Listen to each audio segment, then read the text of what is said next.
Hey everybody, welcome to Notes by Goats podcast. I am Steve. I'm Brandon. What's up, dude? Not a whole lot, man. Just it's the middle of June now, I think, by the time this one drops. It is the middle of June, Yeah, I think what June day is 16th, Look at that. It's my area code from when I grew up. 616. and it's almost Dad's Day. It is almost Dad's Day. Is that Sunday? And it's Sunday. We got three Sunday. dads in the podcast Three today. dads on the podcast. Two girl dads and two girl dads, and then just me. Yeah. I'm all boy. All boy all the time. Absolutely. Yeah. It's all But right though. It's all right. that's okay. I like it. So we'll take it out here. So Brandon, so it's a guest episode. So it's our second one. We took a little bit of a break there. Now we got second one back. We did some replay episodes from last year, a couple weeks ago. This one is special because this gentleman is going to be in town. Actually, Brandon, you got it wrong. He's going to be in town next Friday. Okay. But all right. But this is a good whatever. But as we mentioned in our podcast last Friday, we hosted Wayland Summerfest all day long last Saturday. Yeah. And then starting tonight and the next 2 Fridays after tonight, we have free comedy shows in downtown Wayland, right downtown outside in our social zone, which means you can go to a bar, get a drink, come out, watch the show for free. Yeah. From 7 o'clock at night to 10 o'clock at night. You come out, have a beverage, get some food, watch some free comedy that's been put on by Peach Pit Comedy Club. Yeah. A new venture coming out. Some of our very good friends are putting this brand new fantastic adventure out there. We are so happy to help support them. And we're hosting the show for them. Yeah. So we're doing our thing too. So Brandon, who are we talking to today? Guys, we are talking to one of the greats, I think. One of the West Michigan greats. I mean, he went first overall in the Deggy draft in 2021 or 2020. One of those two. 2021. Yeah. And this guy, I mean, I tell you what, he's been on the podcast now 3 or 4 times. Three times. So it's number 3, the trifecta. It's been a while though. It has been a while, guys. The last time you may have heard him on his episode when we talked about the collaboration between Jay-Z and Linkin Park. That was fun. And now today we've got, one thing about this dude is he always brings albums that are just a little bit different. We forgot about one, Brandon. What's that? This is the 4th time he's been on our podcast. Oh, that's right. Because after we did, he's a guy that does things different. He's walked many roads in life. And he was on our Veterans Day podcast. Many of an airplane. Yes. So, yeah. So this is our 4th one with our guest today. Absolutely. I forgot about that one too. It's okay. I did too. We need to do another one of those, I think. We do. Absolutely. It's on the books. We got ideas. Yeah, for sure. So guys, without any further ado, welcome back to the podcast, David Steve. Oh my gosh, thank you. I forgot about the Veterans episode because we pre-recorded that and then put it in. That was right before we did. That was the same night that we recorded Jay-Z. So I was, That's right. Yeah, we did them both at the same time. But yeah, that was an awesome one. And I do agree with Brandon. We're going to do that again this year. We're going to hopefully hook up with some older vets of the VFW. Yep. Over the next couple of months. We're helping out actually the Combat Vets Motorcycle Association of West Michigan. Very cool. They're the ones that are putting on the bike nights in Wayland every 3rd Wednesday. Yeah. And they're raising money, having a bike night in Wayland, and we're helping to host the event for them every single month. Yep. And then they get a kickback by selling t-shirts. Restaurants are giving them a little bit of money back on sales. And we're going to do some fun events with them over the course of the summer and meet more vets. And then we're going to just try to get more vets involved with the podcast and with that one especially. So I've started getting my hooks in them a little bit here and there. So I'm doing my thing. But vets are squirrely, so they're kind of weird. So for sure. You gotta watch out those vets sometimes. So I mean, if you just want to go to Applebee's on Veterans Day, you'll find all of them. Oh, for sure. For sure. We'll pull out our phones and start interviewing. Yeah, for sure. Yep. I got a mic. Let's go. It's so packed. They just tell all their stories in the waiting room. Right. It's wonderful. Right. Yeah. I love it. That's great. So we were kicking around the idea of what we were going to do for this episode, David, and you came up with, I think, a really kind of a cool idea based on life experiences. So, David, what are we talking about today? Yeah, so today it is incredible. They came out with a lot of documentaries this year on Woodstock 99. And it's been such a long time since Woodstock has been talked about or been relevant. And so today, I wanted to talk about the Woodstock album. I know when we had John on there and we talked about the Temptations, it was a greatest hits album. So that was kind of hard to talk about. And so when we took a look at the Woodstock piece, I was like, I'm not going to talk about the best songs on the Woodstock album. No, We're going to talk about the Yeah. 3 best performances that I saw and the 3 worst performances that I saw. And then we can get real candid on how that was just a hot mess for everybody involved. I love it. Over there in Rome, New York at Griffiths Air Force Base, or formerly known as Griffiths Air Force Base. So growing up in and around that area, I was actually born in Utica, really close to Rome, New York. And so my brother went to school at the New York State School for the Deaf in Rome, New York. And my aunt was living in Rome at the time as well. So I know the area really well. It'd be fun to reminisce and tell all these candid stories that will, I mean, it's been 20 plus years. I can't get arrested for this anymore. So we're good. No, the statute of limitations is pretty much up for most of these. Yeah. So I'll go a little bit of backstory on Woodstock 99 because I did look it up and I found a lot. I didn't go with it all, but holy crap, there was a lot that happened. A 4-day music festival from July 22nd to July 25th in 1999 in Rome, New York. You know, who would have thought it would have been 100 plus degrees in the middle of July in New York? Yeah. But it was the second reiteration of the original famed event from 1969. So they did Woodstock 94. Yes. Which actually was fairly well received. And then they did 99. What 94 they got the mud pits and the craziness, but it wasn't nearly 99.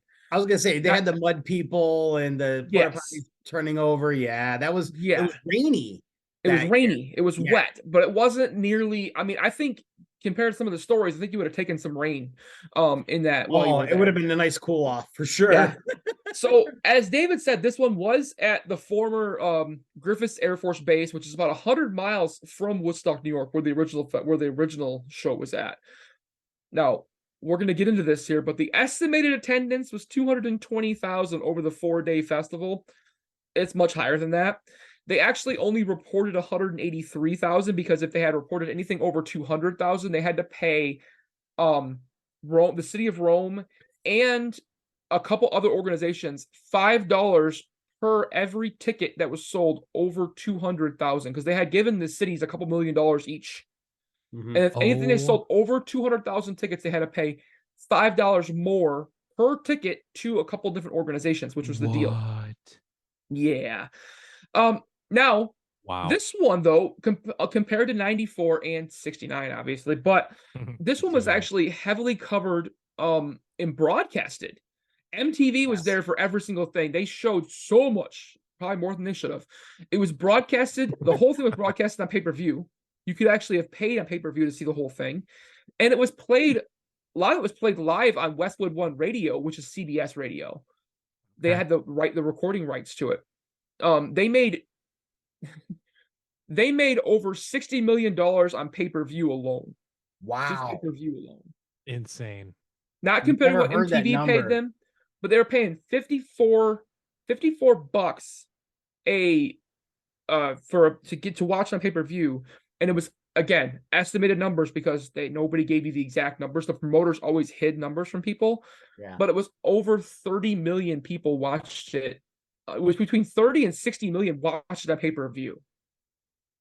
That's crazy. That is crazy. Yeah. So they raised money. The tickets were not that much more expensive than what they were paying online. No, they were I will get into that in a second. They were, for a concert this size, they were cheap.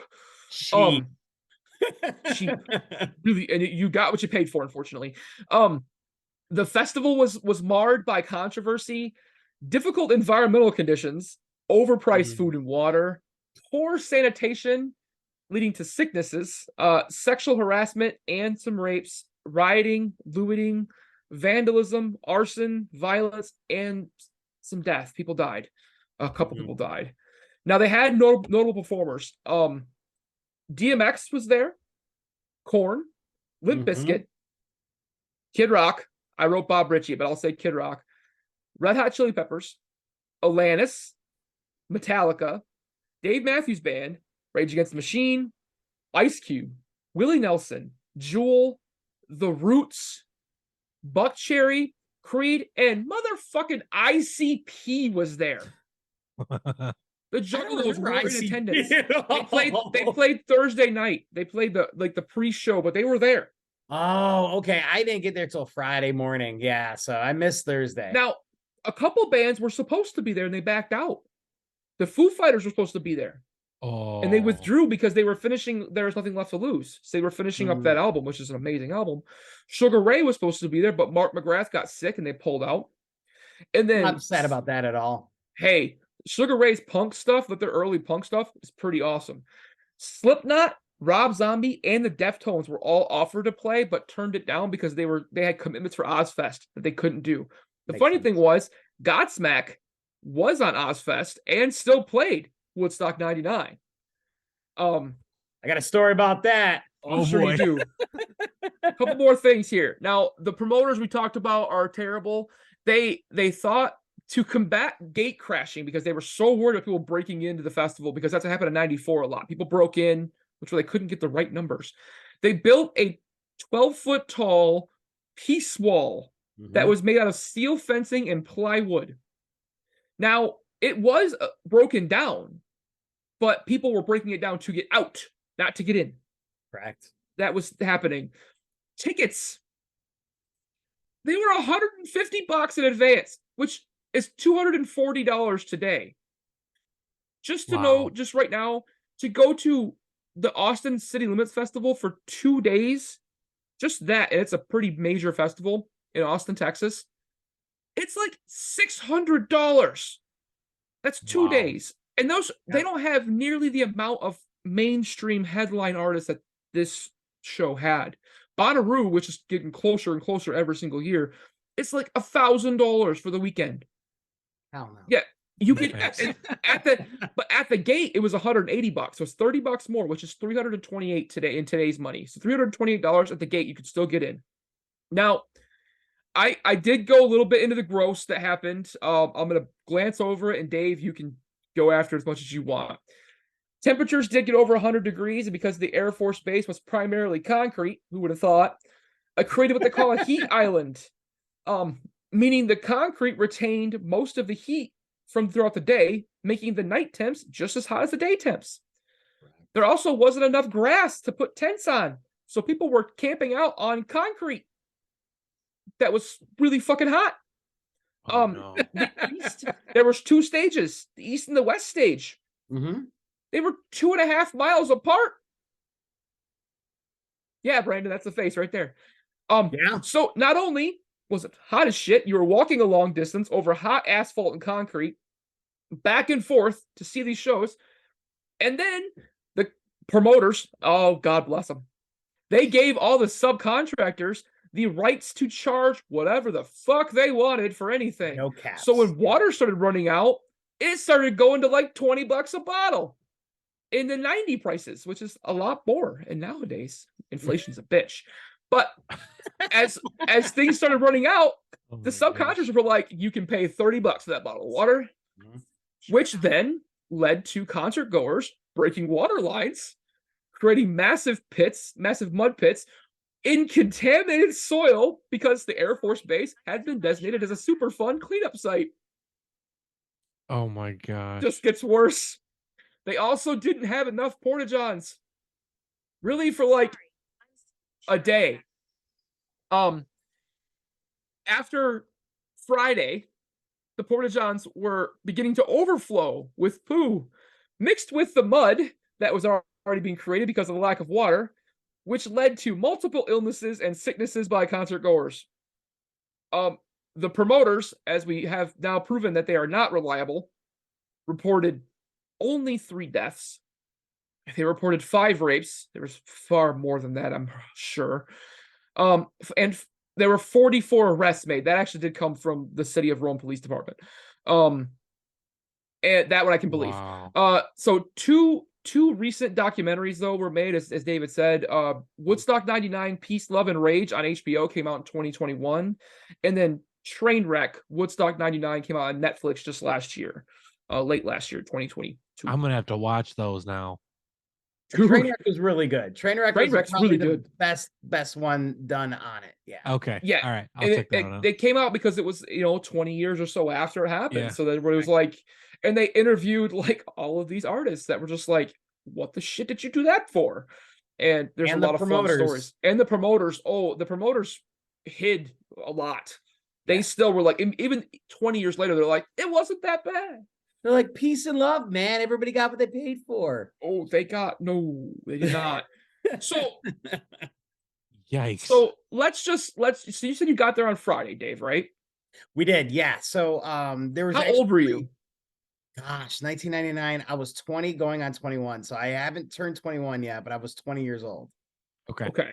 Yeah, so 20 years old. I was a shift supervisor at Hoffman's Playland, which is the Capital District area Funland.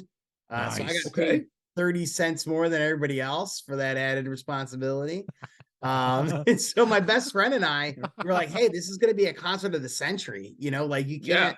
And so, and you lived really close to there. So you lived really close. So I lived less than 2.5 hours away. And my dad went to the original Woodstock 69 when he was 17. And so I felt like a calling to be like, well, he went to Woodstock 69. I have to go to Woodstock 99.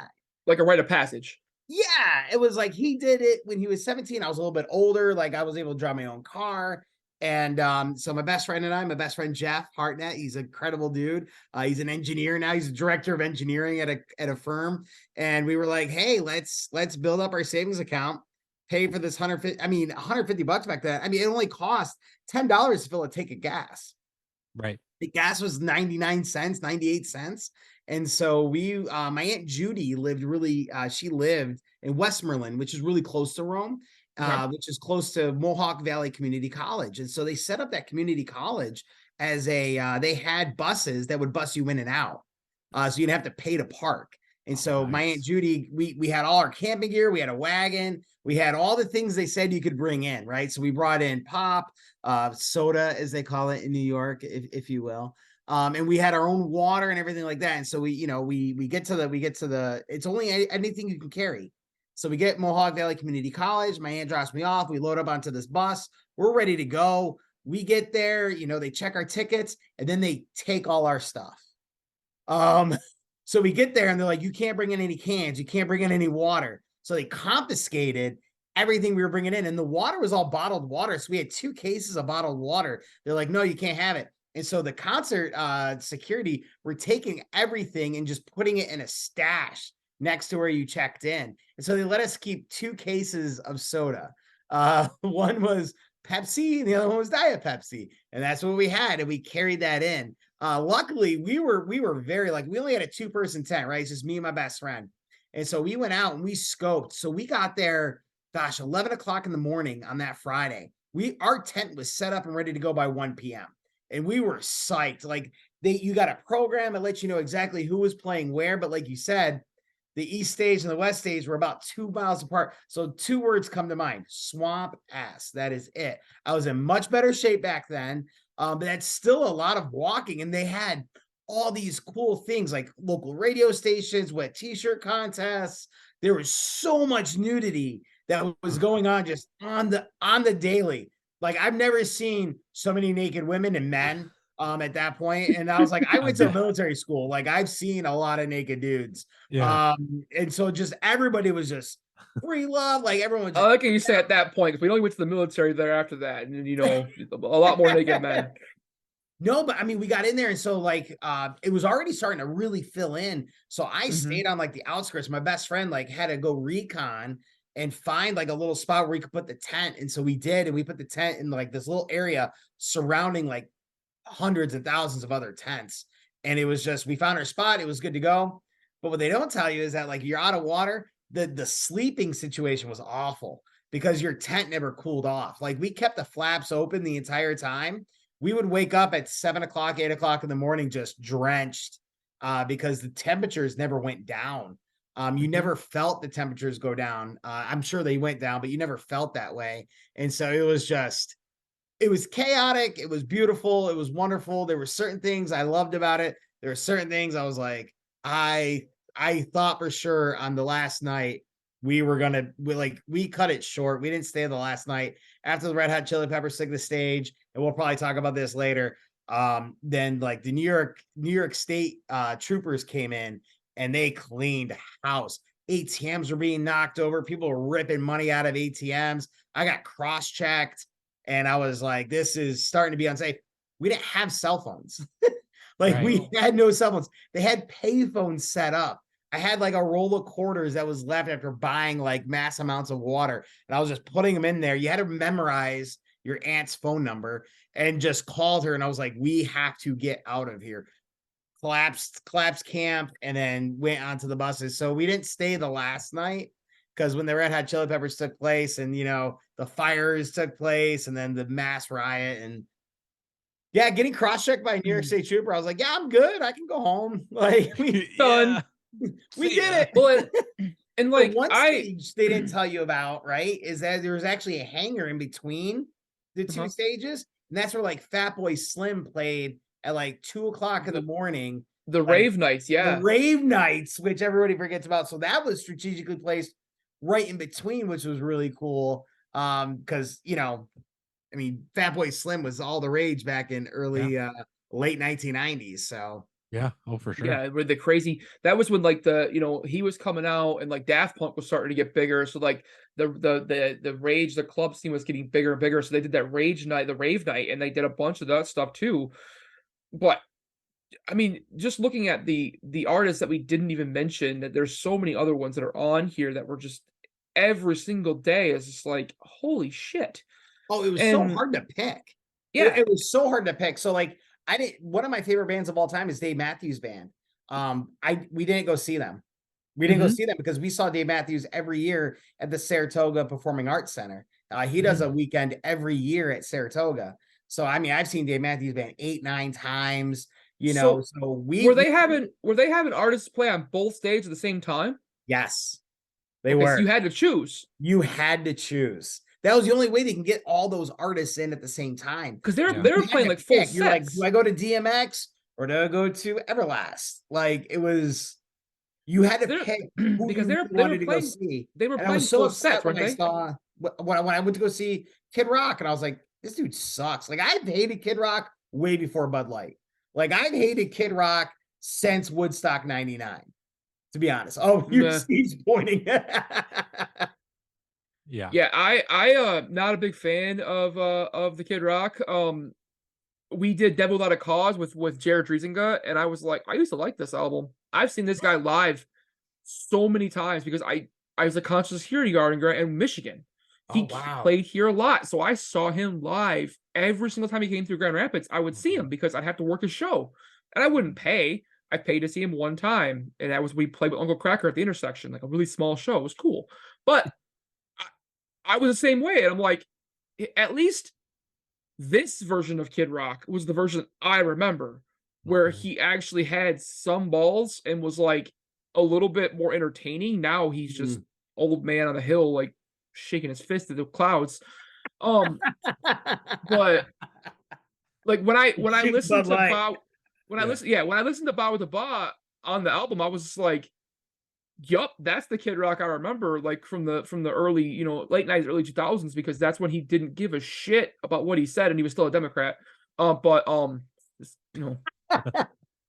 mean, he was, but is what it is. But I didn't realize they played at the same time, because I know they were playing full sets. But you go to a festival now, and like when we were young festival, they were like moving bands around, so they weren't playing at the same time, or very few are playing at the same time now, like nowadays. But I can imagine, because they're playing, 40 minute sets each. So they're all heads to an hour. It was closer to an hour.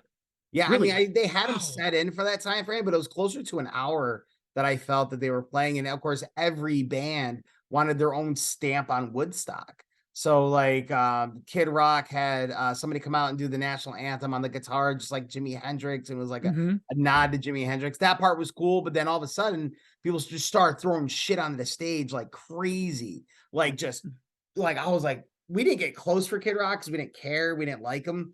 But like there was so much debris at that point being thrown. And I think that was Saturday, like 11 o'clock. Saturday, yep.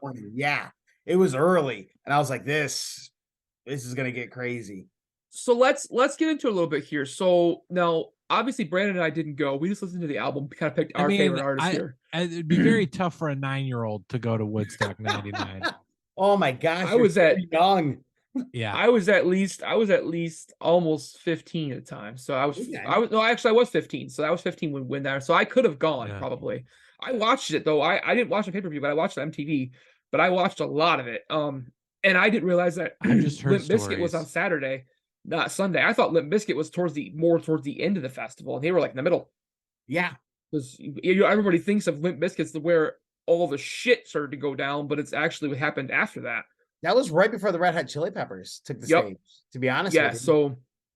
So Dave, what was so if we had let's just we'll do it one at a time each. So me and Brandon will pick like who we like. But what was your favorite or what was your third best like performance you saw? Ooh, third best. Third best. All right, this is going to be a kind of a one that you would never really think of. It was actually Everclear. Nice. Okay. They were so great to the crowd. I actually have pictures of me getting like they asked people to rush the stage and come onto the stage. And so I had like a little disposable camera because those were a thing back then. Yeah. And so they were like, get on the stage and like, they were just so cool at the time. And so I bum rushed, jumped on, got on stage. I was like, yeah, and then got quickly escorted off.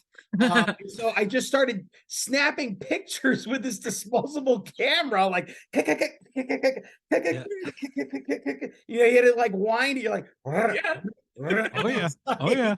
So you see people rushing the stage and like a corner angle like this, because I was getting kicked off trying to take pictures of the people that were rushing the stage. And I thought they were just so cool to the crowd. It was the first stage I got to jump on, and I got kicked off, and I got back into the crowd, and I got back on the stage twice. Nice. Like, I was like, that's awesome, right? And like you could tell the people in the crowd, like some people didn't want to rush the stage. And so you had a crowd surf to get up over the barrier. And luckily I was a little bit sleeter then, right? A little less slimmer, hefty, a little slimmer.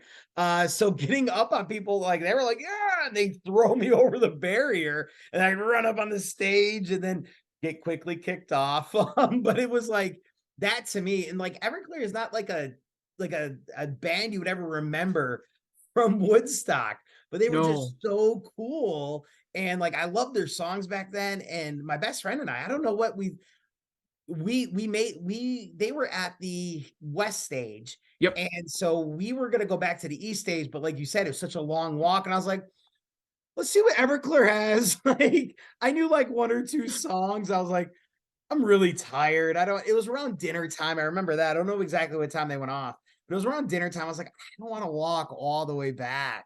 Like even being fit back then, and when I say fit, I was like 150 pounds, 155 at the time.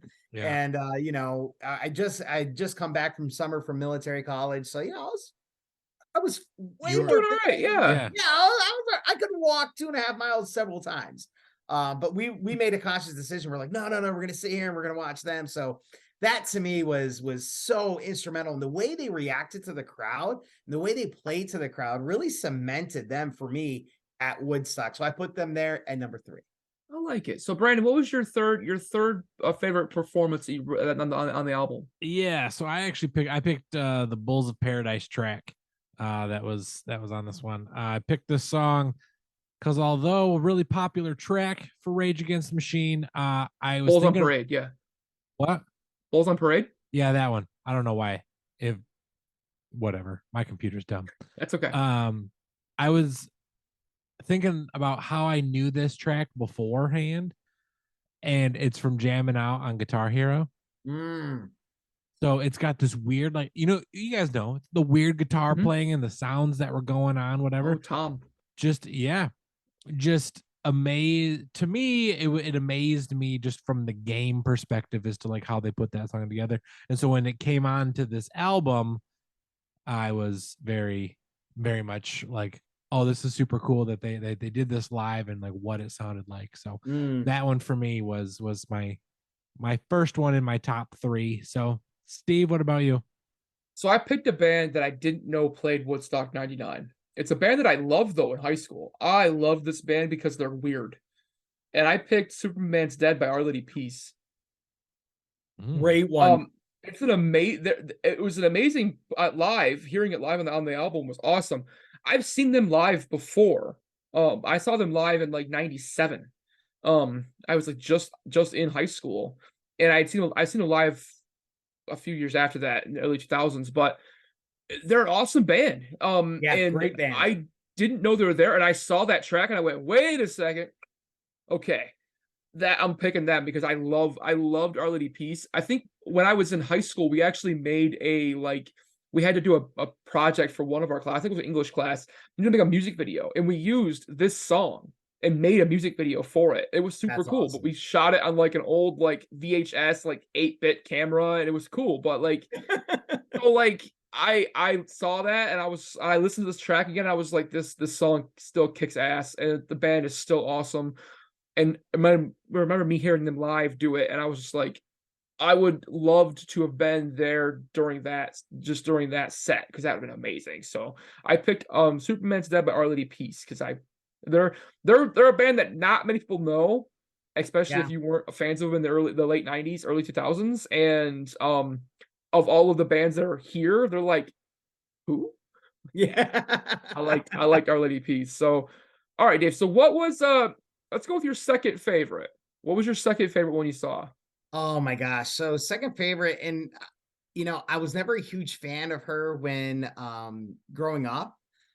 She came out with Jagged Little Pill, which was a fantastic one. Ooh. But watching Alanis Morissette live changed ever since then. I've been a huge fan of Alanis Morissette, and just the way she interacts.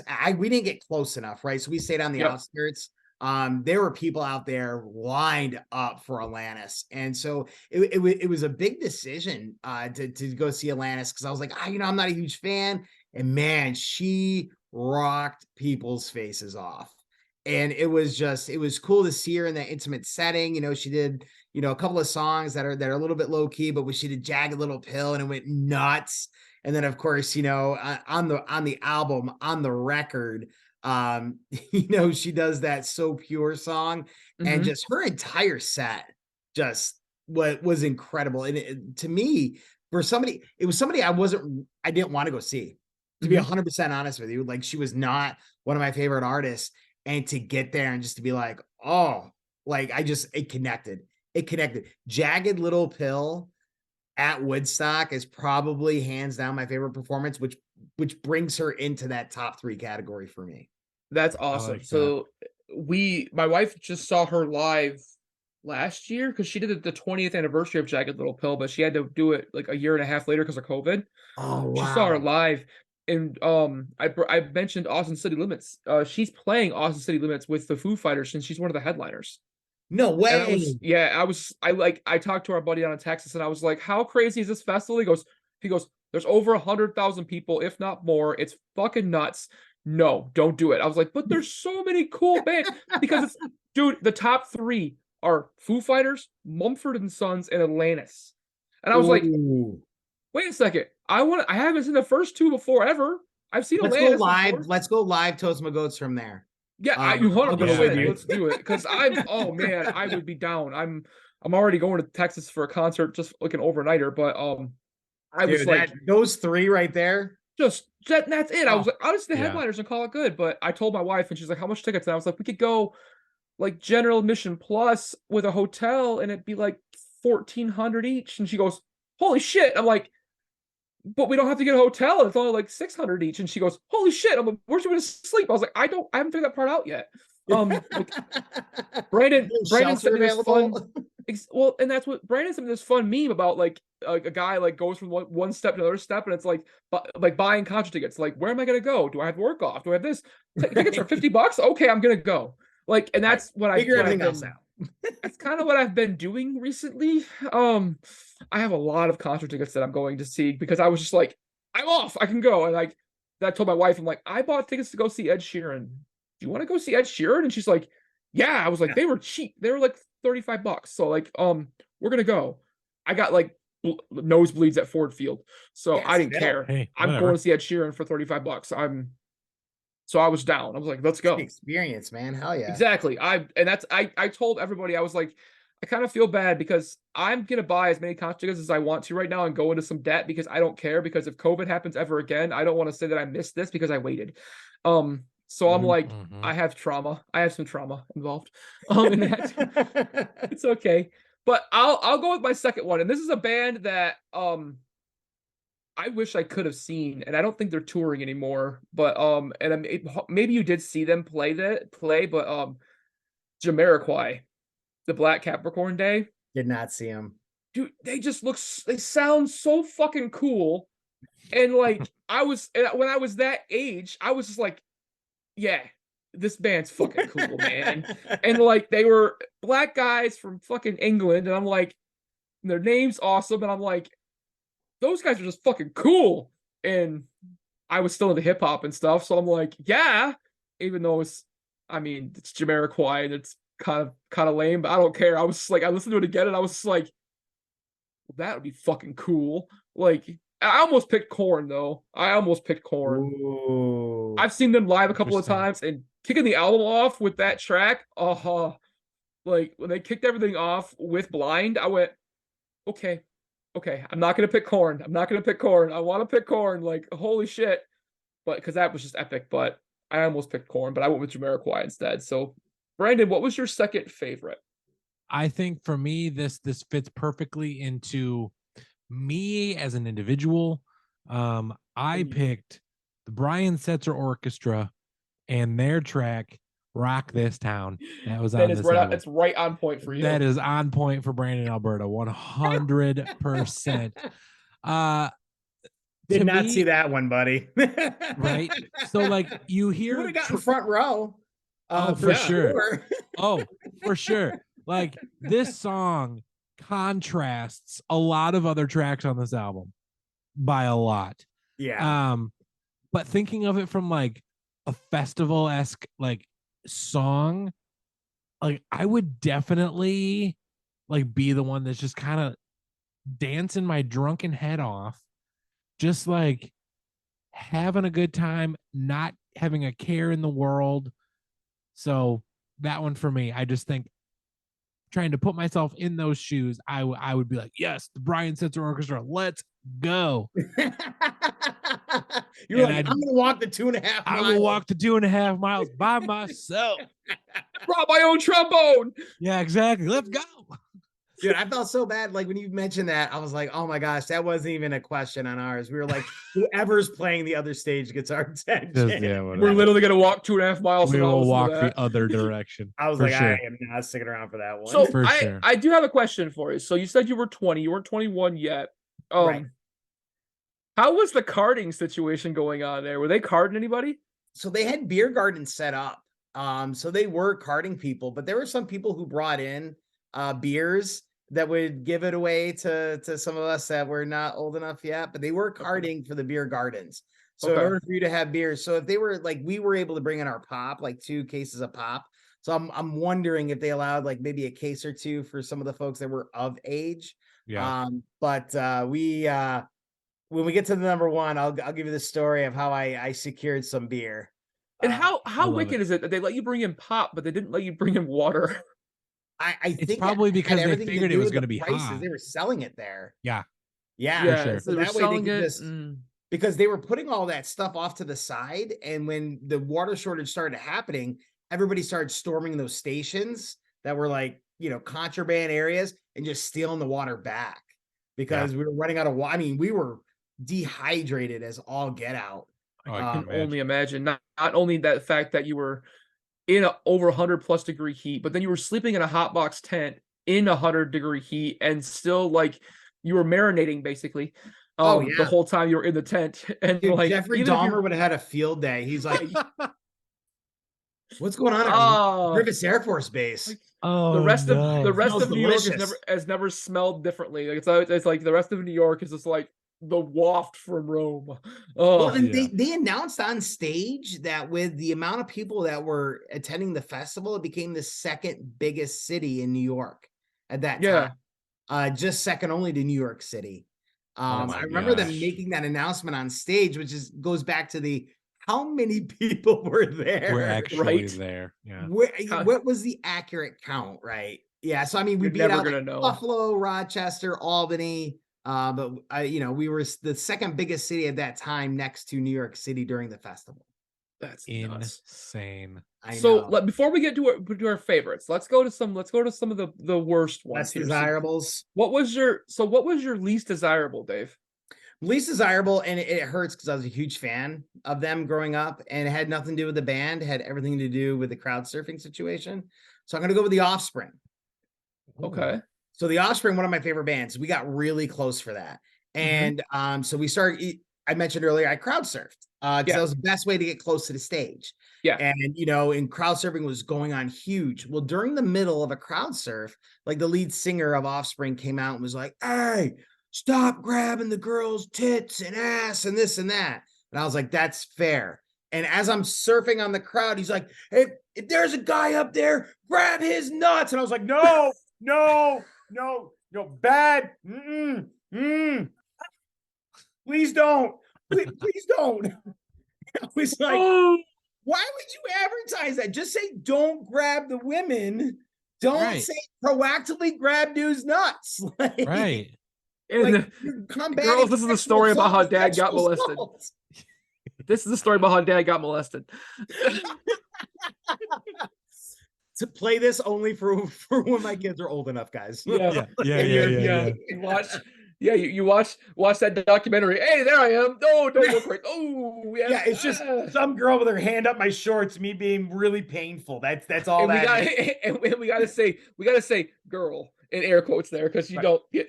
You never know. You're gonna tell yourself whatever you want to tell yourself because you didn't know what was happening.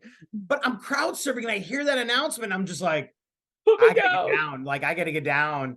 But that goes like you said, Steve, earlier to the the sexual assault allegations and all that stuff. Like, yeah, when you put yourself up on strangers' hands go places. And did some people take advantage of that? Unfortunately, every concert I've ever worked, it's happened. Every concert. I was a security guard for 15 years and I worked in the pit for most of that time. So every single time it worked, even as a security guard, you get told, like when you're trying to grab somebody off of a crowd that's crowd surfing, you're told how to kind of basket catch them and get them off. But I've worked when you're up there and these itty bitty little girls are crowd surfing, and all of a sudden the crowd just gets a hell and they just toss them. Yeah, and you just gotta grab, and you're going for anything you can grab and like make apologizing. Sure they don't fall hard. Yeah, and you're apologizing after the fact. Like I have done it, and I'm like, like try to. And then most of the girls are like, just put me down. Okay, done. I'm like, I'm so sorry. Good. They're like, it's okay. You saved my life from getting my face smashed in. So, but you get told, like, there's a local lawyer, Jason, I'm not gonna say his full name, in the city of Grand Rapids, and his daughter was at a Bob Ritchie show, a Kid Rock show of all things. Of all things. And she's crowd surfing, and she got groped by a security guard inadvertently. It wasn't me. I'm damn sure it wasn't me. Yeah, you're not in prison. This lawyer comes back into the pit where all the security guards are at after the show is over, and he is pitching a fit. And he says, "Who grabbed my daughter's tits?" And we're all like, And then he said, "She's 15," and we all went, it wasn't us. Why is she at a concert? A Kid Rock concert of all things, and she's crowd surfing. You let her crowd surf, and then he says she said it was a big guy with facial hair. Now, if every security guard ever, 100%. My best friend's mom, who owned the company, went, "Sir, I don't know who you are, but you're not supposed to be back here. And if you just literally identified 90% of my staff. Yeah. If they did it, it was inadvertent. I'm gonna find out." And I'm like, I gotta go. I didn't do this, but I gotta go. I fit the description. I'm out of here. But yes, he's shaving backstage. Yeah. No, it wasn't me. But no, it happens every show, and you, as a security guard, you feel bad about it. I mean, as a pervy guy in the crowd, you don't. Or girl. I mean, it's happened on both ends of the spectrum. I've seen what happened to you happen to many of men as well. But it's a if you go to crowd surf, you kind of expect You it to do happen. put yourself out. I just wish the lead singer didn't yell "grab their nuts" and in front of everybody, right? because honestly, nobody was nobody ever goes. Nobody for had the guy's intention of doing gonads. it until he said it. Yeah, It, then it was like a inadvertent free graze, for but you're all. not going to go for the full bore. I'm just glad I had children afterwards. To be honest That with you, works there was out, some yes. aggressive tugging. Aggressive. There was only one time that you enjoyed it, for sure. I'm just saying, everyone's dehydrated. You know what I mean? Yeah. Like stuff happens. Wasn't your fault. Wasn't your Things are fault. when you're dehydrated, things also droop a little bit more, so there's more easy access. It was so, I mean, warm. It was yeah. warm. Yeah. Sweaty and warm. Gross, Sweaty. guys. No. Who wants to grab my swamp ass? Like, Oh God. Yeah, this podcast can't be played for your kids ever. no. There's when things. I pass away, let him be like this. When we this first for started daddy. recording this, my mom's like, "Is there a good episode of the Notes Goes podcast I can listen to?" I'm not gonna recommend this one. No, that's We're one. good. So Brandon, from the album, what was one of your least favorites? Yeah. So again, putting myself kind of trying to put myself in the shoes of everything. One track that I picked was the song 4 by Lit. To me, the song isn't bad by any stretch of the imagination. However, for me, if I was at this festival, this is definitely the one where I would only like half listen to. Compared to other tracks on the album, this one just lacked a little of the intensity that you would kind of expect from a festival show. Mhm. So this would be if phones were around, this is when I would be checking Facebook, texting my friend who's 2.5 miles away or whatever. At that point, it's just kind of meh for me. So that one for me was one of my bottom threes. So yeah, that was their worst song they played. I don't know who was in charge of because Lit was great. Yeah, Lit was fantastic. I bet. And I re-listened to that song and I was like, that was their worst song. Like, how do you put that on a best of album? That's crazy. Well, it's probably because they're trying to also construct an album that gives an overall feel. So but again, why don't you pick the good songs? Or they don't have to pay very much for the licensing of it. So they can just, because going with like Blind and then Bawa Da Ba and like all these other ones that were going to be a pretty penny. I can see that too, Steve. Yeah, that's a great point. I mean, they didn't pick the biggest Limp Bizkit song either because the one that actually did all of the bullshit because everybody else got rights to that one now. But so I actually picked the next song, Brandon, because the band's fucking terrible. And it's Lit Up by Buckcherry. Yeah. Yeah. If you ever want to feel, you ever want to have a band that gives you one of those like heebie-jeebie feels, Buckcherry. Buckcherry. Even 100%. just saying the name Buckcherry just gives you like this weird feeling. I've seen them live 3 times, and every single time I have actually seen people have sex in the crowd. That's disgusting. It's weird. They have a weird following. They do. I was in my 20s and I was like, I've never seen so many disappointed 40-year-olds. And now I look at myself in the mirror and I'm like, So I played their album the other day. I was like, still does not resonate. Maybe I just succeeded at life. I don't know. Yeah, you were advanced for your age, but no, they that Buckcherry is fucking terrible. They're not good at all. And the song is not great. I actually had to go to YouTube to find their performance because it's not on Spotify. Because I think Buckcherry pulled their music off of Spotify. Big loss to Spotify, but but I had to go on YouTube. Yeah, there's a handful of songs that got pulled. They were hurt a little bit by that. So, but I had to go on YouTube and find it. But I was just like, I'll listen to see how bad it was because I don't like Buckcherry. So I'm like, okay, I'm not gonna go low hanging fruit and pick fucking Kid Rock because I could have. But I was like, Buckcherry. Yup, Buckcherry's my least one of my least favorites. So we'll go from there. So let's go to the other least favorite, Dave. So what was another least one that you didn't like? Oh, another least one. Another groping story from Dave. Yeah, no, there won't be another groping story. I would have to, I am gonna go low hanging fruit, and I already mentioned it earlier. It was Kid Rock. Like that was such a waste of time, and like he was pretty big back then, and like he was really like coming into his own. And my best friend and I were really excited to see him. We're like, oh my gosh, he's gonna put that little guy out on stage, and they're gonna rock, and they're gonna. It was awful. It was wasted time. I don't know who was playing on the other stage at that time. I wish I would have seen them, or maybe stumbled across some water. Would have been better. Drinking bland water would have been better than watching Kid Rock, and that solidified my hatred for Kid Rock since 1999. Like I do not care for him. He was not a showman. He just shouted. He screamed. He had a big fur coat on in 100-degree weather. I was like, what an ass bag. Like I really. Then I was like, he's such a dick. Like nobody should like Nobody this guy. So I'm sorry I had to go low hanging fruit on that. No, it's okay. It solidifies my stance that Kid Rock is consistently playing his character from Joe Dirt all the time. But I wasted a performance on him. You did waste time. That sucks for you.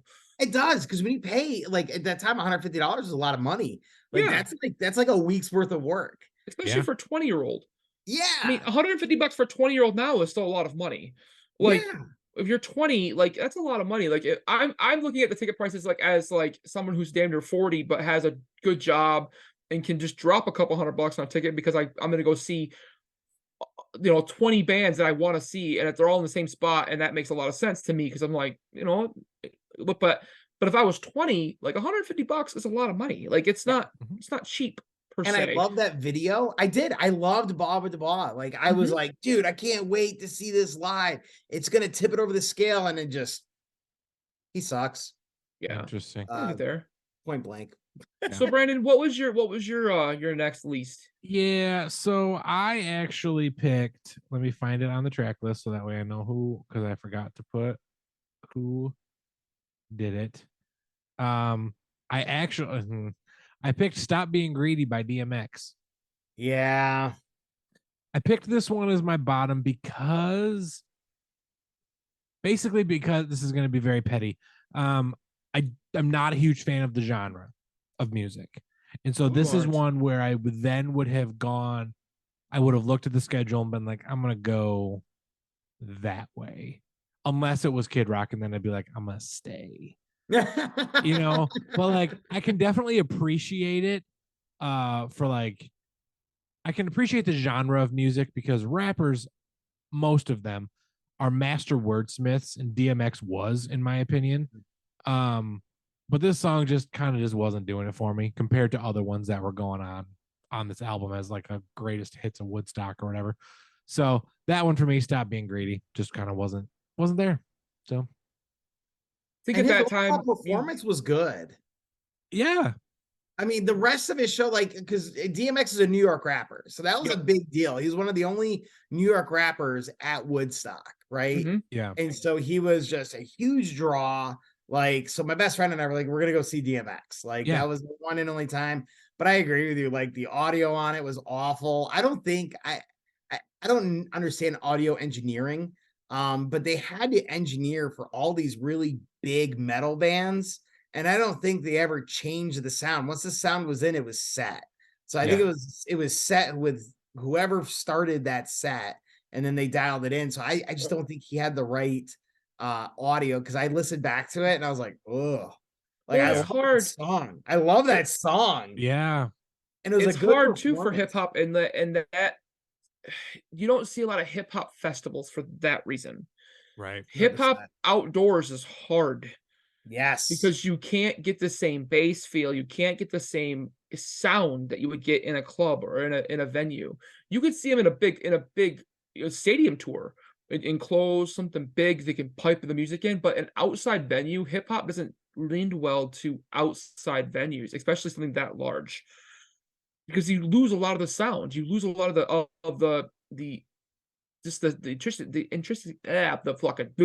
you lose a lot intrinsic?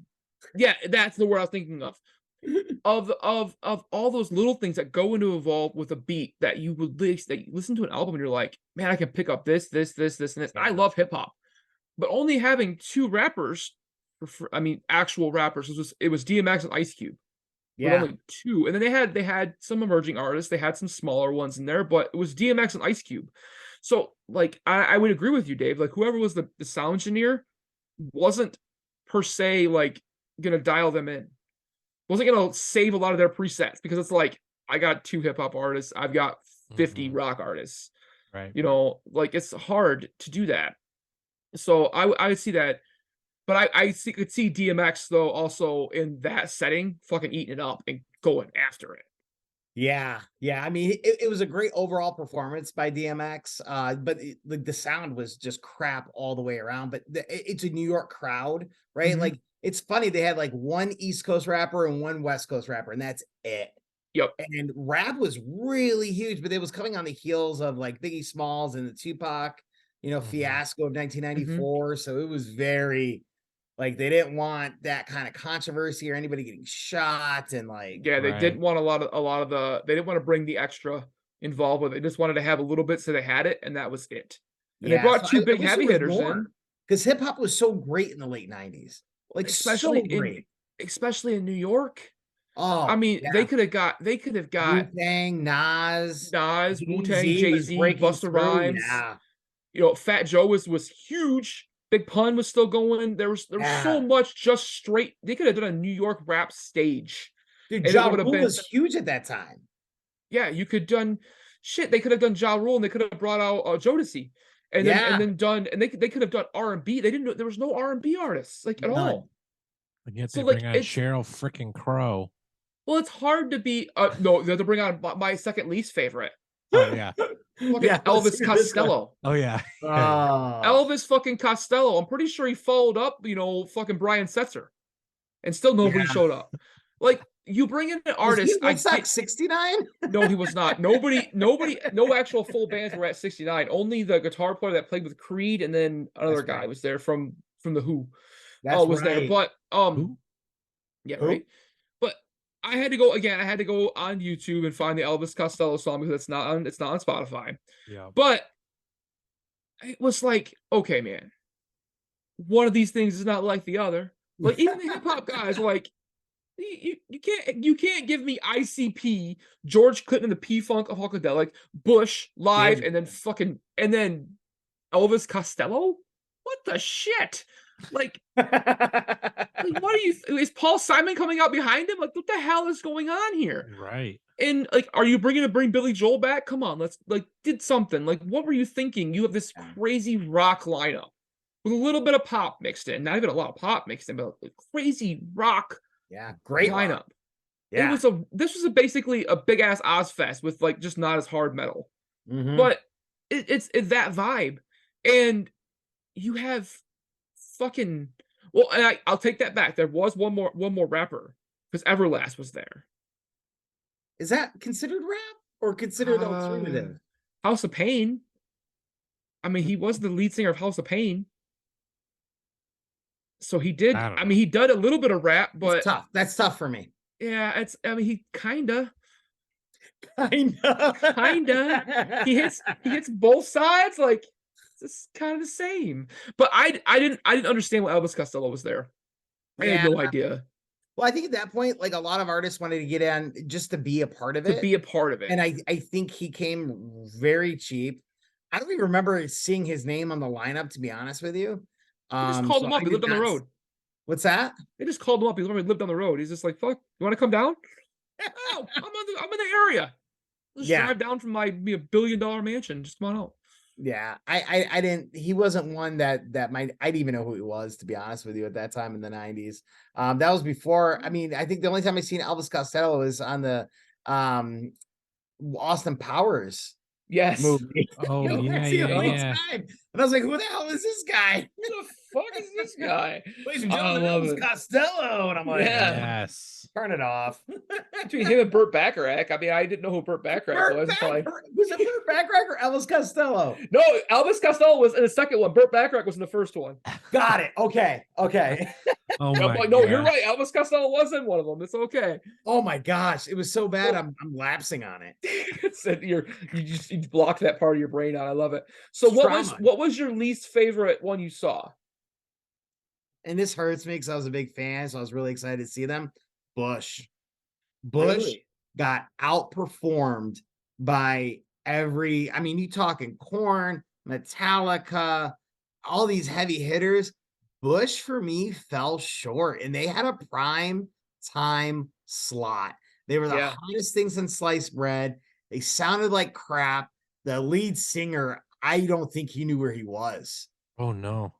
He was incoherent on stage. Like he was bouncing around, stumbling on stage. Like it was bad. It was real crazy. bad. Because that album is fire. Like that album is so good. So and good. They were so hot towards the end of the late 90s. So excited to see them. And maybe they were okay. Maybe I just built it up, and it was the first time I was ever going to see Bush live. And after that, I just became not a fan of Gavin Rossdale or his entire band. It turned like, just like Kid Rock, it turned me off to Bush. And I've never gone to see another show. I heard their shows are great. I know people who have seen him like a lot of times. 100 would probably be a bit much. But I've seen people see him a lot of times, and they like, oh, he's amazing, he's great. He looked out of sorts. I think the stage was too big. Like you put them on at 3:00 in the afternoon, and I think it's appropriate. They put them on prime time. Like you can't compete with the Corn and like Red Hot Chili Peppers. Like I just think they're out of their element. Personally. And my best friend and I were like, this is going to be, dude, Machine Head. So like, what a great, like live song to do. That fell short in my opinion. I was like, interesting. So that whole band that in the song on the album, I don't know if you guys listened to it or thought it was good or whatnot, but like,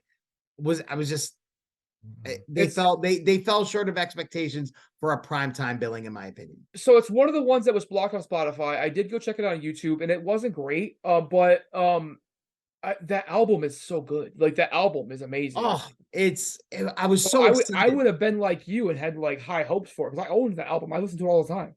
Yeah. I may have gone into it with an elevated like, you pump these, you're finally going to get to see all of the people you hear on the radio, and you're like, oh my gosh, it's going to make me feel this way. And I won't even go to Soaring Eagle. I won't do it. No. Yeah, because they're playing Soaring Eagle this summer, but yeah. They are not, are they really? They are. They're actually playing. They played last summer. They played recently here, but I think they're coming back. But I just want to make sure that we have this on note that I can save the audio of David Steve saying that turned me off a Bush. I'm just gonna cut that clip and just yeah that one almost scared me gay instead of straight. It was weird. It was and then the Offspring came on there, and you're like, no.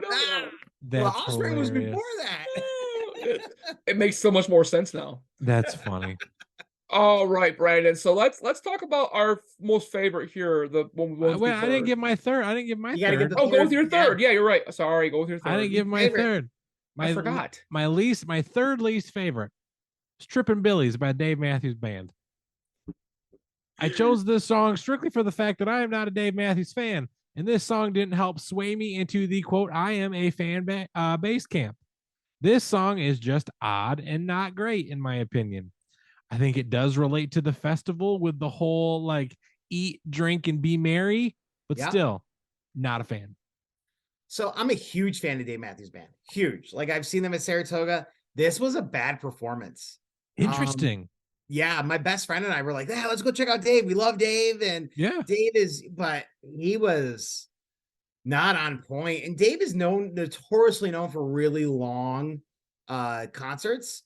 And so putting them in like an hour time frame, I think really threw them off. Like they couldn't jam like they usually do. They couldn't go instrumental. And honestly, everybody was there for the rock. That like the alternative acts really fell flat. They didn't bring the energy. It wasn't, and they were a daytime act. So more mellow, more but they did not, they didn't deliver, in my opinion. And I've seen Dave Matthews, 8-9 times. I've owned every single one of their CDs. I'm a huge Dave Matthews Band fan. Not at Woodstock. Woodstock was out of their element, not their, they were put there because they were the biggest thing, right? They really popped off in 1994 with Under the Table and Dreaming. And so this is only 5 years after that. They were really killer. But that genre in this festival did not mix. So I agree with you, Brandon. So I wonder, and I wondered about that. Listen to some of these artists, and some of them did fall flat. Some of them thunders. I wonder if the vastness of the festival really got to that, because you can tell the artists that like ate it up and went after it. Like even though DMX's song was bad, you can tell by his vibe on the song, he's killing it and he's going after it. Like the bands that are like everybody knows that played Woodstock 99 are the ones that like took that crowd vibe and just wrote it. And the ones that we're listening to were like, these guys are fantastic. And they play shows of like 50, 60, 75,000 people with no problem. But that's a hell of a lot different than you seeing 300,000 in front of you. Like it's 300,000 outside. And you're on a stage that's 50 feet long, and you're on this and it's 21 feet in the air, according to Fred Durst, and you're on this massive pulpit, and you just see hordes and just masses of people, just dots of heads, just dots of heads all the way through. You're literally just seeing a human wave as it's going through, and it's like that would fuck with your mind, like to try to be that. And like I could imagine that would throw people off. And I know Dave's played huge shows, but these remind me of those shows that are like that you see nowadays. Like I saw a video of somebody playing in Rio. It was a massive show in Rio, and it was like 250,000 people at this concert. And it was looking at that, and you're like, holy geez, that's a lot of people in one spot. And like now that we know all the stuff we know about, you know, how people are so gross, because in the 90s they just didn't realize it apparently. Like the 90s were fucking weird, man. But they were like, more money, whatever. Fuck it, I don't care. You know, there's no diversity, equity, inclusion. There's no personal space. You don't give a shit. They still sell beer with bikini models. They don't give two shits about any of it. Joe Camel was still active. Yeah. Joe Camel and his penis face was still going there. You know, you could sell to kids. You could put Newport ads in like Highlights magazine. They'd give two shits. You know, it doesn't matter. Highlights, yeah, you're not wrong. It was, you know, you're going for it, but I just think these bands weren't ready. And the bands in the 60s, there was a couple 100,000 people at Woodstock in the 60s, apparently, according to you know things. But the bands in the 60s were so used to playing these massive shows. But there was no precedent set. No, and there was just 59. But right? there was, so they just showed up. Yeah, you were, and I think if they walk onto those grounds and you're playing Woodstock, you also feel like you're playing for the gods as well. Like this thing, you're putting your own mark on something, and you have that like whole built up in your head, like don't fuck this up, don't fuck this up, don't fuck this. Oh, I fucked it up. Oh, damn it! Like for Chris Rock to have his guitar player play the national anthem on like Jimi Hendrix did. Yeah. Are you kidding me? Well, and then you've got guys that are like the ones that did really well are the ones that are fucking morons. Like Fred Durst is like, duh! And he's because he only has two fucking thoughts in his head, and one of them is his dick, and that's all he's got. So it's just he does really, really well. Just like everybody else at Woodstock. Everybody else was thinking about that. And as I was getting grabbed, I was like, here I am thinking like Fred Durst. Like, there we go. But yeah, I wonder if it's that. So like my third or my most least favorite was Sheryl Crow. I didn't like it. I like Sheryl Crow, and I actually liked. Didn't make you happy, Steve? No, it didn't make me happy. I actually liked and this made me feel so worse than this. I liked Jewel more than I liked the Sheryl Crow one. Jewel's so hot at that time, though. And yes, she was. The last time I saw Jewel, she was doing like a roast of somebody. Dude, messed up grill and all. She was so yeah. Good old Alaskan Jewel. But yeah, I did not like that Sheryl Crow set. I didn't, and I've watched a lot of this stuff. Like I went back on YouTube because this festival like really like makes me want to dig deeper into stuff because it's so much that happened. Oh yeah. And like I went back through it and watched a good portion of her set, as I've watched a good portion of most of these artists' sets. And it's like, wow, like that wasn't good at all. Like you're saying, like it's like the Bush set, like okay. For me, it's all that. Yeah. And you were there, so like I mean, I was like hoping to be there. Like I'm living vicariously through you. Right. So it's time to talk about our favorites. Do we want to play a game first before we do this? Yes, let's play a game. Because Brandon did a game. I did a game. Guys, it's time for the Woodstock wing. Let's play Wayne. Let's play Wayne. Word association name game. Word association. Woodstock. Wait, is that out of me getting groped or no? It No. can be. It can be. All right, guys. So, if you are new to the No Smoke Oats podcast, hello, and we're going to play a game called the Word Association Name Game. And I have taken 4 tracks from this album, and I have either phrase associated or word associated or put some sort of random ass clue to an actual track title from this album. Oh boy. And Yep, you did. David and Steve, that's funny, need to Made that joke every single time. I love it. need to figure out what actual track I'm talking about based on my stupid idiotic clue. So, guys, I've got 4 of them for you because this is very long. Normally I would have 2, but this time I've got 4. So here's your first one. From falling off a horse or kryptonite? Superman's dead. Yep, absolutely. Yeah. Yep. All right. Did you make fun of Chris? Christopher Yes, he Reeve. made fun of 100%. Christopher Reeves. I did. Oh, He did make fun of that's Christopher so Reeves. sad. Well, next one. I got Oh nothing to my defend God. myself. There's no defense. There's there. nothing. You know this song or some guy who got paralyzed by naming his horse? I mean, honestly, he kind of called for it. Right. You Yeah. name your horse Kryptonite and you're Superman. Yes, exactly. Play with fire. Right. All right, here's your next one, guys. Hot appetizer. Hot appetizer. Hot appetizer. Hot appetizer. This one's more of the word association, not necessarily a phrase. Cold beverage. Absolutely. Cold beverage. Yep. Huh. Yeah. G Love and the special sauce. Yeah. Oh, wow. I had no idea they were that old. I had no idea they were there. They were there. What? Oh my gosh. All right. Here's gonna a get all of these. yeah. All And right. my last name is Steve's. I feel a little tied to all of these. There you go. Absolutely. All right. So here's your guys' next one. Chicago in summer of 95. Oddly specific. It is oddly specific. But it'll Chicago make in the sense. Summer But of it'll- 95. It'll make sense once you know the track title. Chicago in the summer of 1995. Zoot Suit Riot. Nope. Did you pick fire? Nope. Oh, Fire would have been a good one. That would have been a good one. Bulls on Red Hot Chili parade. Peppers. Yes. It's Bulls on Steve. parade. No, it's Bulls on parade. It's Bulls on Parade. Yes. Oh, damn it. Ah, You said he it thought you again. I won. thought I got it. You said yes after I said my You guys stupid both name. said it at the same time. Oh, God. I got so excited. Yeah. Damn it, Bulls on Steve. Bulls on I Parade. know.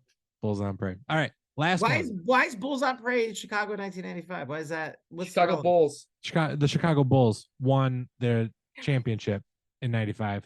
What And a then they had a championship parade. parade. Yeah, I got the parade 95, part. 96, Thanks, bud. 97. Yeah. All right. Next one. Or last one. I'm really bad at this. This is okay. one of the deadly ones. I don't know if you guys are gonna get this one. I've proven I can't get any of them. One of the deadly ones, One of the deadly ones. like 7 deadly sins, like 7 sins. Yeah. Am I going down the? Is that like a 7 dust track? I don't know. It's you're on the track with the 7 Close. deadly sins. Steve, do you know what it is? Okay. Of course he does. You guys do this for a living. 7 deadly sins. For a living, our pennies on the dollar that we make from Facebook. I have made I made a little bit of money this week. Yeah, you Oh, did. nice. 7 deadly sins. There's lust. There's gluten. There's greed. gluttony. there's- Did you say Creed. gluten? Creed was there. They suck. No, Not no, not you creed, said greed. Yeah, I know, but I didn't know if that was the word. Like greed. Like I don't Creed, greed. know. Yeah. So stop being greedy. Was the track? Oh, DMX. First of all, It felt like you were coaching way too hard on that. It was Did like you say- teammate T-ball. did you say one of the 7 deadly sins is gluten? Because I thought I heard Gluttony? gluten. Gluttony. It's gluttony. Oh, gluttony. Gluttony. Gluten. I was like, I mean, gluttony. I mean, it's gonna make me so. I have Oh, a that's degree. hilarious. I have a degree. I'm a smart man. I protected this country. Oh my Totes gosh, that McGoats is podcast. I right here. protected hilarious. this country. Oh my gosh. Oh my god. Oh, that was hilarious. Oh man. All right. Did you say gluten?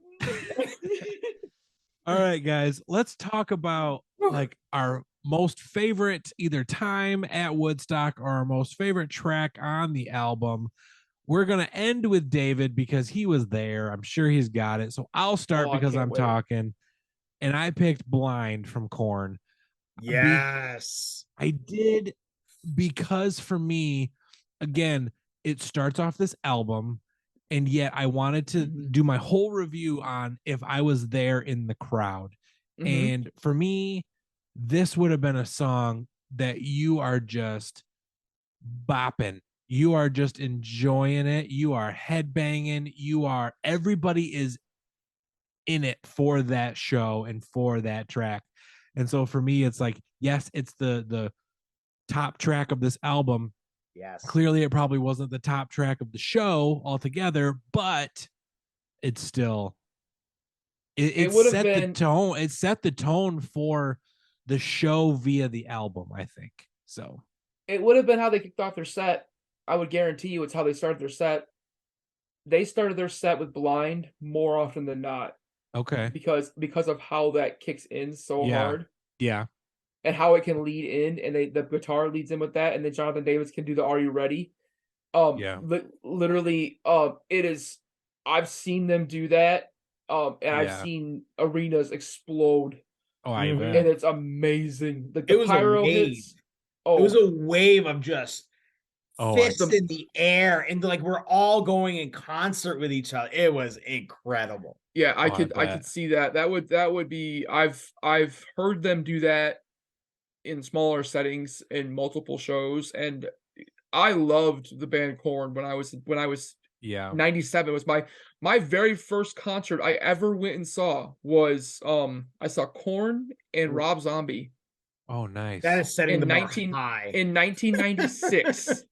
Wow. My mom dropped me off at the Van Andel Arena in downtown Grand Rapids. Dropped you off? Dropped me off with a friend. I was 13 years old No. in 1996, and she dropped me off. No, it was 97. Beach Boys at that age. Yep, 97. I was 97. So I was still 13 years old, but it was 97 because I was just in high school. And she dropped me off with a buddy, and we went to the show, and then she went to the bar and picked us up afterwards. Bless But your mom. it's She the sounds like a hoot 90s. to hang out with. She's be honest amazing. with you. She's amazing. But the 90s were fucking weird, though. You could do that, and nobody batted an eye. It's a good point. It helped. It helped that when I was 13, I was like 5'8" and a couple hundred pounds. I was a big boy. So I looked closer to being an adult than I probably was, but I was still 13.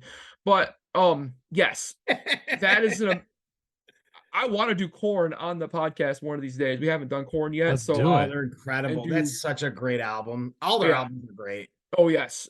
Anything that came out in that ring. So I'm gonna go.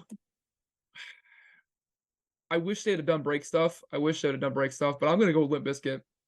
Okay. Because it's the chalk. It's the chalk play. Like They were good. this is Fred Durst's like fucking opera. This is what he was Yeah. born and built to do. He was built to not only incite a riot, but also to just be larger than effing life Yeah. and get after it. And he was so incredibly stupid to not know what he was doing, and then just ramp that crowd up to no end. And whoever the hell had to follow them after the fact, like they played on Saturday, Yep. and I don't know who could have followed them on in that Use the Google realm, machine here real quick. but it might have been Rage.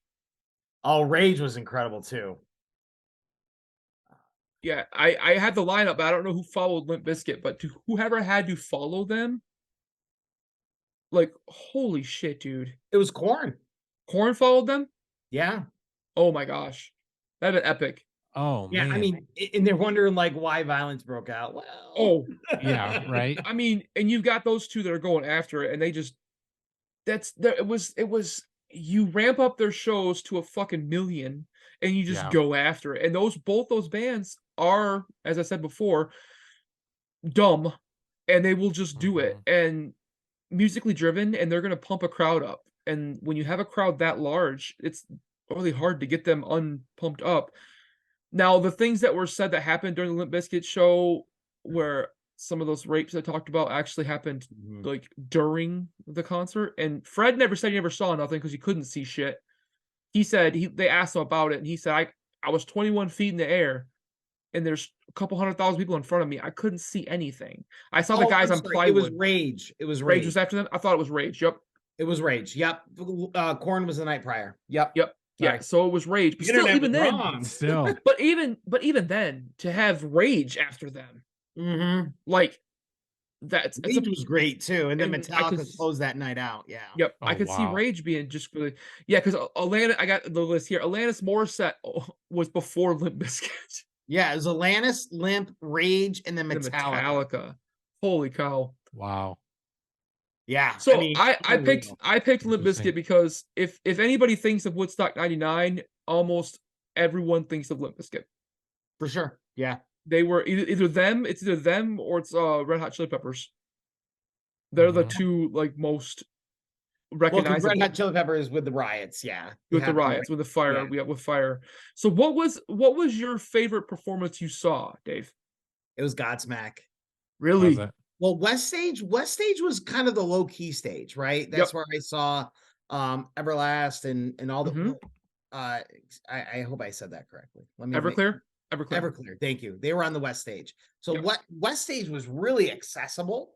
East Stage was like Crazy. completely like huge headliners, right? So Godsmack was the first time I was ever in like a legit mosh pit. And so I get there, and my best friend and I were like, we're gonna be in the mosh pit for Godsmack. Like, we're gonna get in there, we're gonna get messed up.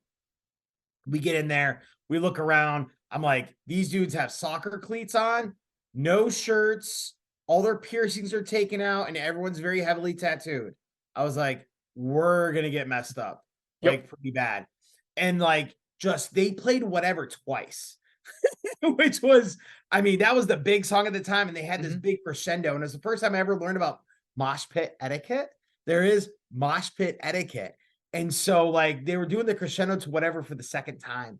And like, we were all in this big huddled thing. And there was this one dude who was just running around, taking pop shots at people, and then running to the outskirts of the thing.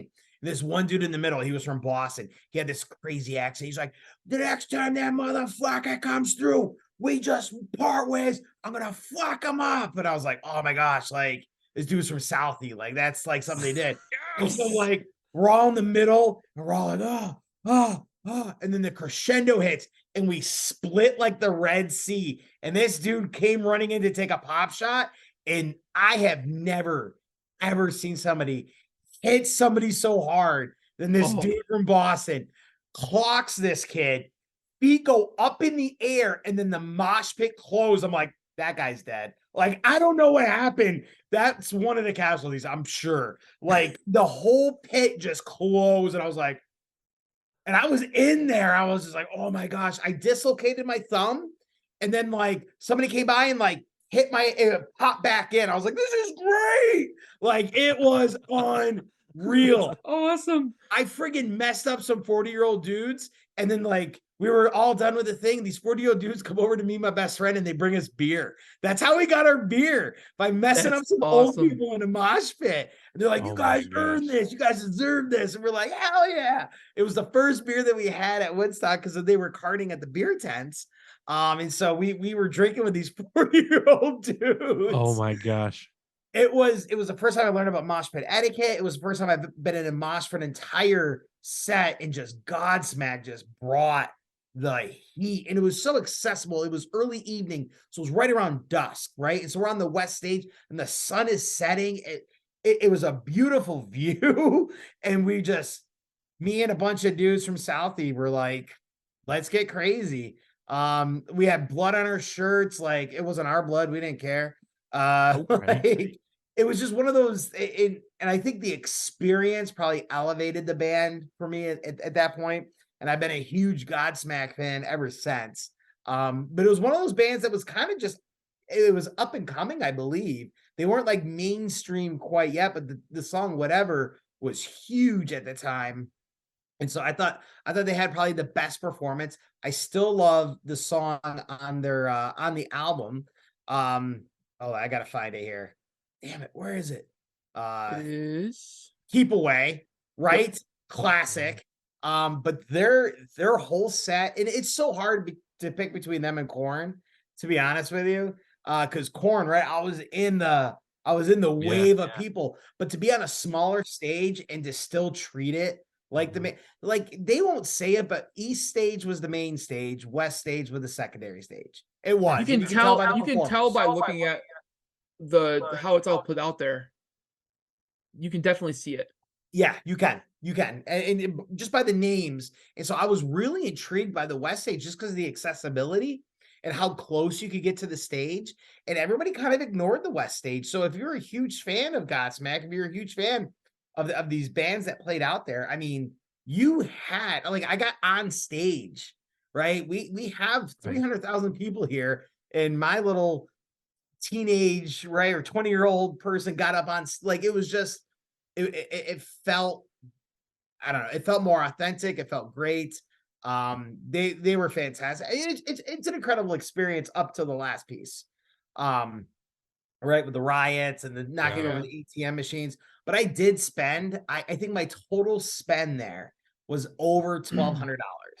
Oh my gosh. Which is we're close to $2,000 nowadays. Like in our turn times, and probably most of that was on water.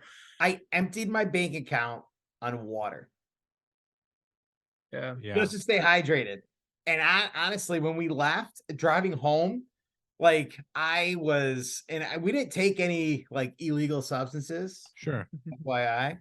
No, we didn't. But we were so dehydrated. I believe you. We were so dehydrated. We were so like, my best friend drove us home, and it's the only time I've ever grabbed the steering wheel because I thought I saw like a deer on the road. And my best friend's like, dude, don't yank the steering wheel. Like, because we got out of there like 11:30. So we were driving back at like 1 or 2 o'clock in the morning back to his parents' place. Because it was a 2.5 hour ride, and just the exhaustion of no sleep, no water. Like, I've never grabbed, like, it's not something you do, but I swear I saw a deer in the middle of the road, and I was like, oh.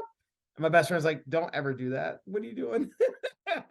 But I mean, with no water, exhaustion, right? No sleep, like, but I wouldn't trade that experience for anything else in the world. Like, it was absolutely, like, I have the ticket stub and a scrapbook, like me and my best friend with the east stage behind us. Like, those pictures are classic. And so for sure.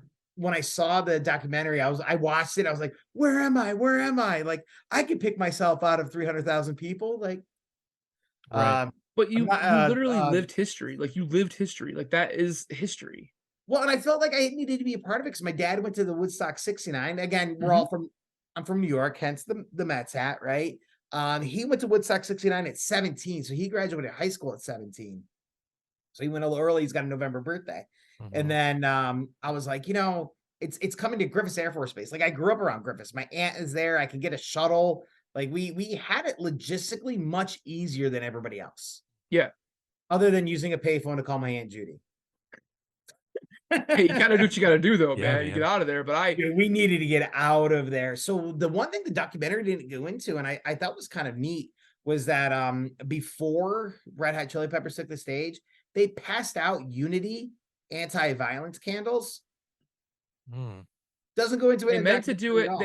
No, the documentary doesn't do it at all. I was reading about that, and they were going to be used during the Red Hot Chili Peppers set to mark a Columbine. Yes. And be like a we Peaceful were against peaceful protest with Columbine. And what ended up being is because people started setting shit on fire when Red Hot Chili Peppers played the song Fire, which is a Jimi Hendrix song. And they played the song because someone from Jimi Hendrix's family asked them to. They actually, because they were given, they were blamed for the riots, for a lot of the like how it got worse, and they were like, listen, we were gonna play that song anyway. Right. We were asked to do that as an homage to Jimmy. Right. Like his family asked us to do this. We had no idea they were giving out fucking candles. So they give out candles to 100,000 people, and there's trash all over the place. And so instead of removing the trash throughout the day, they just start piling it up. So you give out candles to a bunch of individuals who may not be in the right state of mind, and there's piles of trash. And plywood. Well, and they started peeling the plywood off like the stands and the big towers. And so then they just started grabbing those and throwing those on top of it. And it just got out of hand fast. And then like the SWAT, like the state troopers came in and they started, and people were like knocking over the ATMs that I withdrew $1,200 from. Plus fees, right? Fees weren't easy back then. Yeah. Right. And like, but even then, like it's people grabbing money off the ground, and my best friend and I start jogging away from the situation, and I got cross-checked so hard. I'm not blaming the New York State Police, not blaming them at all, right? But I got like, boom, feet over tea kettle, just laid down hard, and the cop was like, "Where do you think you're going?" And he checks my pockets. I'm like, "I want to go home." Like that was, and he was like, "Get out of here!" And I'm like, "I'm getting out of here." Why did you stop me? I gotta call Judy. I need adults. Why? And then my best friend's like, "We gotta tear down camp." We tore down camp, called Aunt Judy. You know, and you know, it's an experience, right? It's just an experience, part of history. And being in New York, like I feel bad because a lot of people couldn't make, like, that's on the far East Coast. Like people don't understand how far away New York is. Right. I mean, Michigan is about as far as a day trip as you would go. And there are people from Colorado, California, Oregon, Washington, Texas, Florida, making this homage to Woodstock. And I think honestly, the promoters took advantage of that. They took advantage of the name to make a buck, and then they shorted the performers, they shorted the experience. And I think it's our first real true look at capitalism in the 1990s. For sure, and how it ended the 90s and how everything kind of rolled out of there. But yeah, it's definitely an experience. If you haven't seen the documentaries, I recommend it. The Netflix one is amazing. The HBO one's still good too, but the Netflix one is amazing. They did a really good job at that. But check it out, guys, because it is a lot of people say it's the day the music died. A lot of times is like when things just went to hell in a handbasket, and that they can people, like there are, you know, sociologists that point back to like our society making a turn, and they actually put Woodstock 99 as a point of an origin where like things started to turn a bad way. To like you realized how shitty society really was becoming. And like how much the freewheeling 90s of the capitalism 90s, and how far we had gotten away from like where we actually liked one another. And we got it back briefly because of a horrific thing that also happened in New York a couple of years later. But and then we've lost it again, and we've just reverted back to where we were at the end of the 90s. I personally, I think that as a society. But I don't think something like that will ever happen again. I don't think they'll ever do a Woodstock per se. I don't think anybody will ever think it's a good idea to do it. But then again, I can't say never, because the dollars somebody will try. Yeah, I think the bands are different nowadays. Like I don't think bands are as good live outdoors as they once were. I honestly, Woodstock 69 was so different. It was peace, love, and music, and then Woodstock 99 was like violence, capitalism, and just destruction. To be honest, if I had the three words to sum it up with.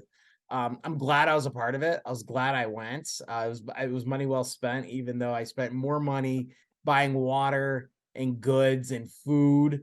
Food was another thing. We didn't bring in a lot of food. We had, we brought in coolers, and a lot of coolers didn't have wheels on them. So we were carrying all the, a 30-pound cooler in, ran out of ice, ran out of water, ran out of sanitary supplies, $10 for a shower. So I didn't shower. So I didn't meet any lady friends. I'm a heavy sweater.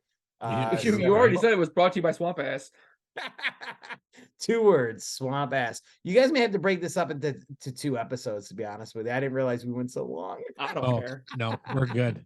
You're No, nowhere we're near good? you're nowhere near as long as we've gone before, but I will say, we really appreciate whenever you come on, and even just talking to you like off camera and off stuff, like the life that you have like found yourself like a part of, like you're like the modern day fucking Forrest Gump. You're like, I was there. I was there. Like, holy shit, I remember when that happened. Like, and you're like, you have a story about all these major events, and we're just like, how the fuck did you get to? You're like, I got a story for that. Don't worry. Like, you're gonna be this like amazing grandpa that like sits in the park bench and like talks to like random kids and are like, back in my day, we would put plywood on fire at concerts, and they pooped in a river. Like, Grandpa, no, they didn't. Yes, they did. Like, Grandpa, take another Xanax. Yeah. Right. I was at Firefest before Firefest was cool. Sure, you were at Woodstock '99, Grandpa. Yeah. I've got pictures of me in the stage. Like, it's like I actually do. In my scrapbook, I'll actually send them to you. You want to awesome. throw a couple up on for sure for advertising? Well, I'll throw them up for that's awesome. But yeah, I would like, as we like have become friends and kind of moved along this, I'm like just like living vicariously through the stories that David Steves has. Like, I'll just like sit back and just go, yeah, tell me more. Like, this is awesome. Like, this is so much fun. Like, but and you guys are such great storytellers as well. I mean, just this is so much fun. So as always, thanks for having me on. Like, you guys are incredible. I love your podcast. You're all doing such great things, especially in the world of music. And music is one of those things that really binds and brings people together, which is incredible, right? We can be from so many different backgrounds, but find some characteristics or some songs that you really connect to, and it just ultimately brings people together. So unfortunately, in some aspects of WoodStock 99, it was divisive, but in other ways, it was pretty inclusive. When you ignore the sexual assault, the taking advantage of people, other than that, it was pretty good. there were a lot of things that came out of it that like people will point to and say that there were a lot of like things that the artists kind of realized how much voice they have. Fans started to realize how much voice they have, and like the reform that took place for major concerts and festivals. There were major things that came out of it that were good. Lots of bad. But there were major things of how major festivals run that they don't do that bullshit again. So it's like, hey, now we know not to do, and you just have to experience what not to do firsthand. So literally firsthand on your junk. But it's how this works. Squeeze. But it's those stories that you can tell, and why we love music, because it goes down so many different paths, and why we love comedy, because again, we're branching out and doing more comedy stuff as well, because everyone has a story to tell. And if you entertain someone for an hour and made them think about like something fun or something that was crazy, but it was still fun, it was a fun conversation, it made their day better. That's what we do this for. And that's why we go to comedy shows and we see comedians like yourself, and like, we just want to laugh and like forget about like work and bills and stupid shit. Like, let's just go have some fun. Have a drink, have some fun. So we appreciate you coming on every single time you do. We're looking forward to seeing you next Friday. Yes. And we will be there. Guys, if you have made it all the way through this episode, right? It's a free show. Come on out. Come out, bring a chair. I'll give you a chance to grab my junk, right? It doesn't work anymore. It's fine. It doesn't work anymore. We're good. It was put out the pasture. But we got this. My God. So you're coming to Cowtown, it happens. I love it. So guys, if you are in the area of Wayland, West Michigan area, you found yourself something to do on Friday night, free event, there's food, there's going to be restaurants, there's stuff going on here, and we're gonna get this taken care of.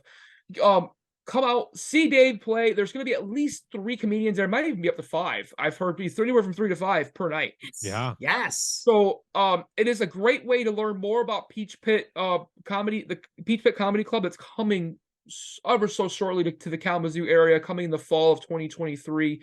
We are so excited to partner with this organization and these people because they are all good friends of ours and they're all amazing people doing amazing things. And I know you're a big part of that as well, Dave. So yeah, you're helping. You're helping much anymore. You're still helping with stuff on the back end. I do. No, I love John, Demi, and the vision that they've laid out for the Peach Pit Comedy Club. As you know, we all live very busy professional lives. This is what we do for fun on the side. So, unfortunately, I'm not, aligned. I meant mostly in the comedy side of things. You're going to be involved in some way, shape, or form. Yes. I love John and Demi. Any show they put me on, I love to be on.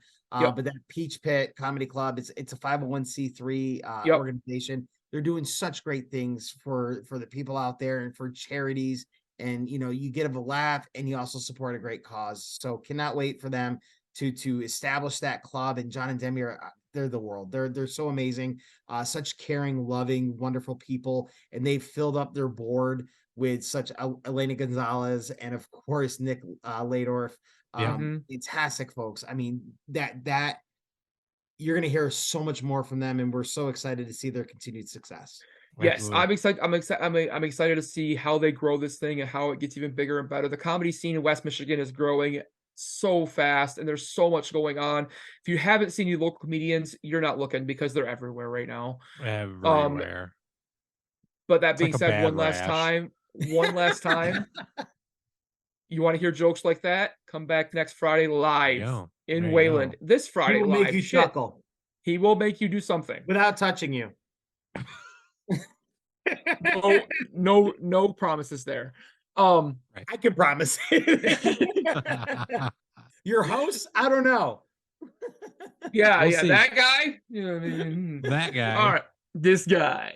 All right, guys. So that being said, this has been the No Spin Goats podcast and our conversation about Woodstock 99. Dave, thank you so much for being on here. It was so much fun. It was exactly what I was hoping it to be and more. I didn't realize we'd have so many junk conversations, but I love that. It's so good.